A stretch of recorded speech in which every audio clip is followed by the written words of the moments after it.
신약 성경을 펼치면 우리가 잘 알듯이 마태, 마가, 누가, 요한 우리 복음서가 나옵니다. 우리가 이 네 개 복음서가 우리가 읽어보면 서로 비슷한 내용들이 있기 때문에 서로 같은 것이 아닌가 생각을 하는데 조금씩 마태, 마가, 누가, 요한복음이 다릅니다. 그 중에서도 요한복음은 마태, 마가, 누가복음과는 좀 더 특별하게 다릅니다. 그래서 지난번에 우리 윤홍석 목사님께서 이 요한복음을 독수리 복음서다 이렇게 말씀하셨습니다. 독수리는 여러분 시력이 굉장히 좋습니다. 그래서 그 높은 상공에서 비행을 할 때 그 땅에 기어다니는 이 생쥐의 움직이는 모습을 포착할 수 있도록 그렇게 눈이 좋다 그래요. 이러한 독수리처럼 요한복음은 중요한 사실을 정확하게 포착하고 있는 복음서가 요한복음서다. 이런 의미로 이 요한복음을 독수리 복음서다 이렇게 말합니다. 오늘 본문에 나오는 세례 요한은 성경 인물들 가운데 아주 특별한 사람입니다. 무엇보다도 이 세례 요한의 사역 자체가 굉장히 특별했습니다. 예수님보다 6개월 먼저 와서 예수님이 메시아라는 사실을 증거했습니다. 그리고 예수님께서 메시아로 사역하실 수 있도록 그 길을 열었던 사람이 바로 세례 요한입니다. 아직 아무도 예수님이 누군지 모르고 있을 때입니다. 그럼에도 불구하고 예수님이 메시아라는 사실을 전했고 그 길을 닦은 증언자로서 세례 요한은 참으로 특별한 사람입니다. 또 하나 세례 요한이 특별한 점이 있는데요. 예수님으로부터 특별한 평가를 받았다 하는 것입니다. 마태복음 11장 11절에 보면 여자가 낳은 자 중에 세례 요한보다 큰 이가 일어남이 없도다 이런 말씀이 있습니다. 예수님께서 직접 하신 말씀입니다. 예수님께서 이 세상에 태어난 인간 중에 세례 요한이 가장 큰 인물이라고 극찬을 하신 것입니다. 예수님으로부터 이렇게 극찬을 받은 사람은 세례 요한 외에 없습니다. 그런데 오늘 본문을 보면 세례 요한의 아주 특별한 점을 발견할 수가 있는데요. 바로 세례 요한의 삶의 모습에서 우리가 발견할 수가 있습니다. 우리 27절 말씀 우리 함께 읽어보겠습니다. 요한이 대답하여 이르되 만일 하늘에서 주신 바 아니면 사람이 아무것도 받을 수 없느니라. 세례 요한이 요단강가 에논이라는 곳에서 세례를 베풀고 있었습니다. 그런데 같은 시기에 예수님도 제자들과 함께 그 건너편 요단강에서 세례를 베푸셨습니다. 정말 많은 사람들이 예수님께 몰려왔습니다. 원래는 세례 요한이 인기가 제일 좋았습니다. 세례 요한이 최고였죠. 불과 얼마 전까지만 해도 세례 요한에게 세례를 받고자 전국에서 몰려왔습니다. 그런데 그 많은 사람들이 순식간에 누구에게 간 것입니까? 예수님에게 간 것입니다. 세례 요한의 제자들이 이 사실을 세례 요한에게 전합니다. 26절 우리 함께 있습니다.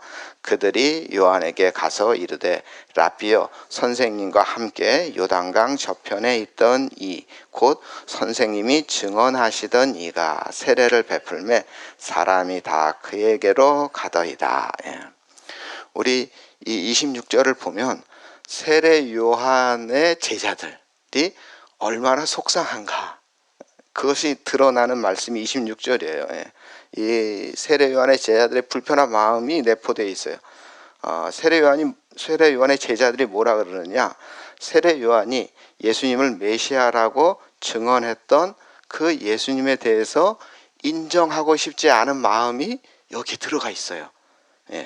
그래 무슨 말이냐면 여기 26절에 보시면 선생님이 증언하시던 이라는 말이 나오죠. 예. 그러니까 아니 선생님 예수님이라고 부르든지 메시아라고 부르든지 세례 요한이 가르쳐 줬잖아요. 그렇죠? 예, 그랬는데 그렇게 하고 싶지 않은 거예요. 그러니까 선생님이 증언하시던 이, 예, 선생님이 증언하시던 이라고 호칭을 하는 것을 볼 때 지금 세례 요한의 제자들은 불만이 가득한 거예요. 예. 세례 요한의 제자들은 자기가 섬기는 자기가 모시는 스승님보다 예수님의 인기가 더 높아지자 그 마음이 불편한 것이죠. 예. 그래서 사람들이 다 그에게 가더이다 이렇게 전합니다. 전에는 사람들이 세례 요한에게 구름대처럼 몰려왔는데 지금은 더 많은 사람들이 예수님께로 가고 있습니다. 속상합니다. 이겁니다. 예. 그래서 본문을 보면 제자들이 이런 보고를 세례 요한이 직접 듣지요. 그런데도 세례 요한은 굉장히 제자들과 달리 태연합니다. 우리 27절에 보면 만일 하늘에서 주신 바 아니면 사람이 아무것도 받을 수 없느니라. 예수님께서 세례를 베푸는 것, 그것은 그 권위를 하나님으로부터 받았기 때문이다. 이런 말을 하고 있는 거죠. 제자들에게 설명하고 있는 거죠. 예수님이 하나님으로부터 권위를 받아 세례를 베풀기 때문에 사람들이 예수님께 모여드는 거 당연한 일이야 이렇게 담담하게 말씀합니다. 예수님을 메시아로 인정하는 것입니다. 세례 요한은 예수님께서 세례를 베푸실 때 자기가 찾던 사람들이 예수님께로 모여드는 그것을 세례 요한도 보았겠죠. 그런데도 불구하고 그 제자들과 달리 시기하는 마음을 갖지 않았습니다. 오히려 예수님의 그 권위를 인정했습니다. 그리고 사람들이 예수님께로 몰려드는 것을 당연하게 생각했습니다. 이 말씀에서 확인할 수 있는 것은 세례 요한은 예수님을 최초로 인정한 사람이었다 하는 것입니다. 그 누구도 예수님을 알아보지 못할 때 하나님의 권위를 받은 분이 바로 예수님이라는 사실을 세례 요한만이 인정한 것입니다.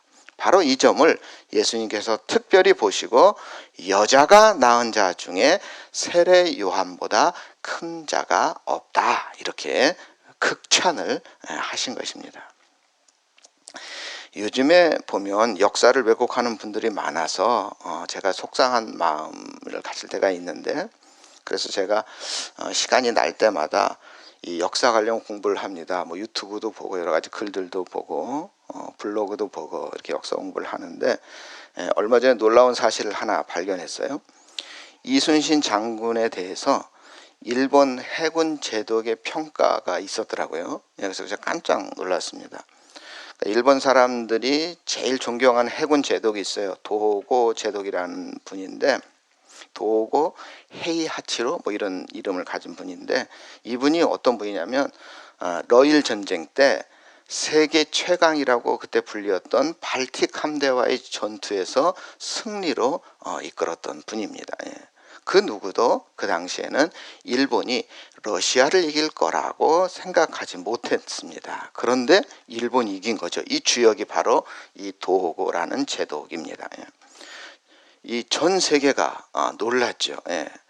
그리고 이 도고 이 헤이하치로 제독이 귀국하죠. 그때 당연히 축하 잔치가 벌어지지 않았겠습니까? 그때 많은 일본 사람들이 몰려와서 이 제독을 칭송합니다. 이번의 대승리는 역사에 남을 위대한 것입니다. 나폴레옹을 트라팔가 해전에서 패배시킨 넬슨 제독에 필적할 만한 도고 제독은 군신입니다. 이렇게 신으로 추앙을 합니다. 뭐 일본 사람들은 원래 누가 뭐 잘하는 게 있으면 신이라고 부르나 봐요. 그런데 이때 이 도고 제독이라는 사람이 참 신기한 말을 합니다. 뭐라고 말하냐면, 뭐라고 답사를 하냐면, 자기가 제일 정말 이 전술이 뛰어난 분이라고 생각하는 장군은 이순신 장군이다. 그래서 내가 영국의 넬슨 제독과 비교하는 것은 감당할 수 있지만 이순신 장군과 비교하는 것은 감히 불가능하다. 정말로 군신의 이름에 어울리는 제독은 이순신입니다. 이순신에 비교하면 나는 하사관도 못 됩니다. 이렇게 답사를 했다 그래요. 그래서 저는 이 사실을 알고 굉장히 기쁘기도 했지만 한편으로는 왜 우리나라의 어떤 분들은 이런 자랑스러운 우리의 역사를 축소하고 비하하는 세력이 생겼는지 부끄러운 생각도 들었습니다. 아무튼 제가 말씀드리고 싶은 것은 우리 인간은 다른 사람을 인정하는 일에 사실 어떠합니까? 인색합니다. 아마 극심한 경쟁 속에서 우리가 살아가기 때문에 우리들은 나보다 남을 더 인정하는 것이 쉽지 않은 것 같습니다. 남의 불행이 나의 행복인 시대, 남을 끌어내려야만 내가 올라갈 수 있는 이 세상이기 때문에 다른 사람의 장점을 인정하는 것이 쉽지 않은 것 같습니다. 많은 사람들이 성공하는 사람들을 부러워하면서 동시에 우리 마음속에 시기심이 올라옵니다. 그래서 끌어내리려 하는 것이죠. 공부 잘하는 학생이 있으면 칭찬하기보다도 아마 특별한 과외를 받았을 것이다, 뭐 이렇게 시기하죠. 돈을 많이 번 사람이 있으면 야, 저거 투기나 부정축제를 했을 것이라고 말하고 싶습니다. 또 빨리 승진한 사람이 있으면 아마 저 사람 빽이 있을 거야, 이렇게 다른 줄이 있을 거라고 생각을 하죠. 세례 요한처럼 남의 장점을 인정할 줄 알아야 하는 것입니다. 아무도 예수님을 인정하지 않고 도리어 십자가에 못 박았을 그 당시 세례 요한은 예수님의 그 권위를 인정한 사람입니다. 우리 29절 말씀 우리 함께 있습니다. 신부를 취하는 자는 신랑이나 서서 신랑의 음성을 듣는 친구가 크게 기뻐하나니 나는 이러한 기쁨으로 충만하였노라. 세례 요한은 시기심에 불평하는 제자들에게 자기의 진심을 비유로 설명을 하고 있습니다. 바로 결혼식의 비유죠. 당시 결혼식에는 신랑의 친구들이 참여해서 들러리 역할을 했습니다. 신랑이 결혼 예식이 치러지는 신부의 집에 갈 때 혼자 가지 않고 친구들을 들러리 삼아서 우르르 가는 거죠. 그리고 대체로 이 지역은 더운 지역이니까 저녁에 어둠을 밝히며 신부 집에 도착해서 신부를 찾고 거기서 결혼식을 치릅니다. 이때 신랑 친구들은 자기들이 들러리 역할을 제대로 수행한 것으로 인하여 기뻐합니다. 지금 세례 요한의 마음이 이런 신랑 친구의 마음과 같다 하는 것입니다. 자기는 메시아의 길을 준비하는 사명을 가지고 살아왔고 이제 메시아이신 예수님이 오셔서 본격적으로 사역을 시작했습니다. 그러니 이제 백성들이 메시아를 알아보고 메시아에게로 나아가고 있는 그 모습을 보면서 세례 요한은 마치 신랑 친구들처럼 내 마음은 기쁘다, 이렇게 말씀하고 있습니다. 사실 인간적으로 생각해 보면 기뻐할 일이 없죠. 세례 요한의 인기가 점점 식어가고 있고 예수님의 인기가 갑자기 치솟고 있습니다. 자기를 따르던 사람들 중에도, 아니 제일 가깝게 여기던 자기의 제자들 중에도 가서 예수님의 제자가 된 사람도 있으니 자기의 위치가 불안하고 흔들리고 그동안 쌓아놓았던 것이 하루아침에 무너지게 생겼습니다. 그런데도 세례 요한은 기뻐했습니다. 본문을 보면 기쁨이 충만했다. 그냥 기뻐한 것이 아니고 크게 기뻐했다 하는 것입니다. 도대체 세례 요한은 무엇 때문에 이렇게 크게 기뻐할 수 있었을까요? 한마디로 자기가 사명을 감당했다 하는 것입니다. 이 사명은 뭡니까? 세례 요한의 사명은 예수님, 메시아라는 것을 증언하는 일이고 그 길을 미리 닦아놓은 예비하는 자 아니었습니까? 지금 사람들이 예수님이 이제 예수님이 메시아구나 하는 사실을 알고 예수님께로 몰려가고 있습니다. 그걸 보면서 세례 요한은 내게 하나님께서 맡겨주신 사명이 이루어지고 있구나 하면서 지금 기뻐하는 것입니다. 빌립보서 1장 17절에 보면 그들은 나의 매임에 괴로움을 더하게 할 줄로 하여 순수하지 못하게 다툼으로 그리스도를 전파하느니라. 이게 무슨 말이냐면요, 지금 사도 바울이 감옥에 갇혀 있거든요. 그러니까 지금 빌립보 교회에 있는 어떤 무리가 나의 매임에 괴로움을 더하게 하려고 순수하지 못하게 다툼으로 그리스도를 전파하고 있다는 거예요. 그러면 무엇이냐? 거칠애로 하나 참으로 하나 무슨 방도로 하든지 전파되는 것은 그리스도니 이로써 나는 기뻐하고 또한 기뻐하노라. 지금 사도 바울이 로마 감옥에 있는데 빌립보 교회로부터 소식이 전해졌습니다. 사도 바울을 반대하는 자들이 열심히 전도하고 있다는 겁니다. 왜? 자기들의 세력을 키우기 위해서 열심히 전도하고 있다는 거예요. 그래서 바울의 세력을 억누르려 한다는 거예요. 그런데 바울의 반응은 어떻습니까? 오히려 그 소식을 듣고 기뻐합니다. 이유가 어찌 되었든지 간에 무슨 방법으로 하든지 간에 복음이 전파되고 있지 않느냐. 그래서 기뻐하고 기뻐한다. 이렇게 말씀하고 있어요. 더 많은 사람들이 구원받게 돼서 기쁘다 하는 것입니다. 바로 복음 전파가 사도 바울의 사명이기 때문에 아니 사방팔방에서 복음이 전파되고 있으니 기쁘다 하는 것입니다. 하나님이 주신 사명을 잘 감당함으로 발생하는 기쁨보다 더 큰 기쁨은 없습니다. 하나님께서 내게 주신, 하나님께서 내게 맡기신 일에 헌신할 때 우리는 참된 기쁨을 얻는 것입니다. 그리고 이 사명이 완수되는 것을 볼 때 진짜 크게 기뻐하는 것입니다. 우리 주님께서 이런 기쁨을 맛보는 사람들을 특별하게 여기십니다. 세례 요한처럼 특별하게 대우를 해 주실 것입니다. 우리 30절 우리 함께 있습니다. 그는 흥하여야 하겠고 나는 쇠하여야 하리라. 세례 요한이 결론적으로 자신의 제자들에게 한 말입니다. 뭐 직역하면 그런 말이죠. 그분은 커져야 하고 나는 작아져야 한다, 이런 뜻입니다. 그러니까 세례 요한은 결혼식에서 신랑이 커지게 하기 위하여 신랑 친구인 들러리 쓰고 있는 자신은 작아져야 한다, 이런 뜻이죠. 결혼식에서 누가 주목을 받아야 합니까? 신랑 신부가 주목을 받아야 되겠죠. 세례 요한은 이 점을 정확하게 인식하고 있습니다. 실제로 세례 요한이 요단강가에 나타나서 회개의 메시지를 전했고 세례를 베풀었습니다. 유대 전역에서 사람들이 몰려와서 회개의 세례를 요한에게 받았습니다. 그러나 지금까지의 사역은 들러리로서의 사역, 즉 메시아를 준비하기 위한, 맞이하기 위한 사역이었습니다. 이제 드디어 메시아가 오셨습니다.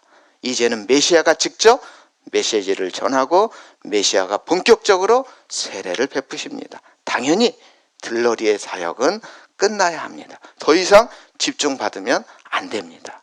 세례 요한은 이 점을 잘 알고 있었고, 그래서 메시아가 나타나자 자신은 그동안 짊어지고 가던 무거운 사명을 내려놓기로 했습니다. 내려놓아야 할 때를 알았던 것입니다. 벌써 한 15년 정도 된 것 같은데요. 내려놓음이라는 책 아시죠? 그 유행했어요. 정말 유행했어요.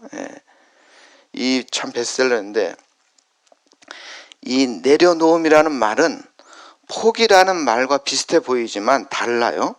우선 포기라는 말과 내려놓음이라는 말은 내가 뭘 하려는 거를 중단하는 의미에서는 똑같아요. 그러나 포기라는 것, 포기는 뭔가 하려던 것을 할 수 없게 돼서 중단할 때 포기라 그럽니다. 뭘 하려고 했는데 내가 힘이 안 돼, 능력이 안 돼. 그래서 포기하는 거죠. 상황이 안 되는 때, 내가 중단할 때, 그때 포기라 그럽니다. 근데 내려놓음은 뭐냐? 내가 할 수 있어요. 내가 계속 할 수 있지만 그러나 중단하는 겁니다. 이것이 내려놓음이죠. 그러니까 포기하고 이 내려놓음은 다른 거죠. 근데 이 책에서 말하는 내려놓음은 누구 때문에 내려놓는다는 거예요? 예수님 때문에 내려놓는다는 거죠. 여기 한 대목에 이런 내용이 있습니다. 2005년 봄에 몽골 이레교에서 베레흐 지역이라는 곳에 예배 초소를 만듭니다. 그래서 거기서 이제 이 예배를 드리는데, 그러니까 이 시골이죠. 베레라는 시골에서 이 벌러르라는 자매가 예배 시간이 다 돼서 땀이 뒤범벅이 되어서 교회로 들어옵니다. 그때 이 벌러르라는 자매는 몇 달 전에 한국에서 선교팀이 왔고 선교팀이 기도해서 듣지 못하던 귀가 열린 그런 자매인데요. 이 예배 몇 시간 전에 소를 잃어버렸어요. 그래서 소를 찾으러 다니면서 뛰어다니다가 예배 시간이 임박한 것을 알고 이 소녀가 소를 버려두고 말씀을 들으려고 그 들판을 가로질러서 예배 시간에 맡겨오느라고 뛰어서 달려 들어온 거예요. 그래서 땀이 범벅이 되어 있는 것입니다. 이때 이 이용구 선교사님이 이 소녀의 결정이 너무나 기특하여 하나님께 기도합니다. 하나님, 이 소녀가 소가 아닌 예배를 택한 그 믿음의 결단을 부끄럽지 않게 해달라 하면서 간절히 기도합니다. 이 자매가 그 소를 다시 찾을 수 있게 해달라고 기도하는 것이죠. 그런데 예배가 마치자마자 밖에서 소 울음소리가 들려왔습니다. 잃었던 소가 집이 아닌 예배 처소로 온 것입니다. 소가 아닌 예배의 기쁨을 선택한 소녀는 예배와 소 두 가지를 함께 얻었던 것입니다. 이때 이용규 선교사님은 그 책에서 이렇게 질문합니다. 먼저 믿은 우리 중에는 소 대신 예배를 택하는 믿음 있는 사람이 얼마나 될까? 이런 질문을 합니다. 내려놓음은 주님 때문에 할 수 있는 일, 해야 하는 일을 중단하는 것을 말합니다. 그런데 주님 때문에 중단할 때 주님께서는 그 이상 풍성한 것으로 채워주시는 분입니다. 세례 요한이 주님 때문에 내려놓았습니다. 그래서 자신의 이름을 높일 수 있었는 그 상황임에도 불구하고 내려놓았습니다. 그러자 우리 예수님께서 도리어 세례 요한의 이름을 높여주셨습니다. 여인이 낳은 자 중에 가장 큰 자라고 모든 인류 중에 최고라고 높여주셨습니다. 그래서 이용규 선교사님의 질문은 오늘 우리들에게도 중요한 질문입니다. 소를 선택할 것인가? 아니면 예배를 선택할 것인가? 우리가 주님을 특별하게 여길 때 주님도 우리를 특별하게 여겨주십니다. 우리가 주님을 특별하게 인정할 때 주님도 우리를 특별하게 인정해 주십니다. 우리가 주님 때문에 특별하게 기뻐할 때 주님도 우리에게 특별한 기쁨을 누리게 해 주십니다. 우리가 주님 때문에 소를 선택하지 않고 예배를 선택할 때 우리 주님께서 우리에게 특별히 높여주실 것을 믿고 예배를 선택하며 나아가서 주님의 특별한 사랑을 체험하는 우리 성도님들이 다 되시기를 주님의 이름으로 축원합니다. 사랑의 하나님, 시기심으로 가득 찼던 제자들과 달리 세례 요한은 예수님께서 세례를 베푸실 때 자기를 찾던 사람들이 예수님께로 모여드는 것을 보고도 오히려 예수님의 권위를 인정했습니다. 이러한 겸손한 믿음이 오늘 나의 믿음으로 성숙해 하여 주시옵소서. 이 땅에는 명예와 권력과 재물을 선택하는 사람들이 대부분입니다. 하지만 우리 성도님들은 오직 주님만 선택하게 하여 주시옵소서. 주님 때문에 기뻐하게 하시고 주님께서 주시는 기쁨으로 만족하며 행복을 누리게 하여 주시옵소서. 이 시간 귀한 예물 간절한 소원의 기도를 담아 드립니다. 주님께서 기억하여 주시고 특별히 응답하여 주시옵소서.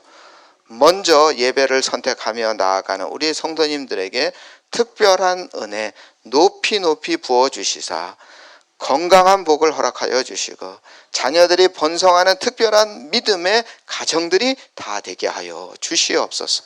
우리를 구원하신 예수님의 이름으로 기도드립니다. 아멘.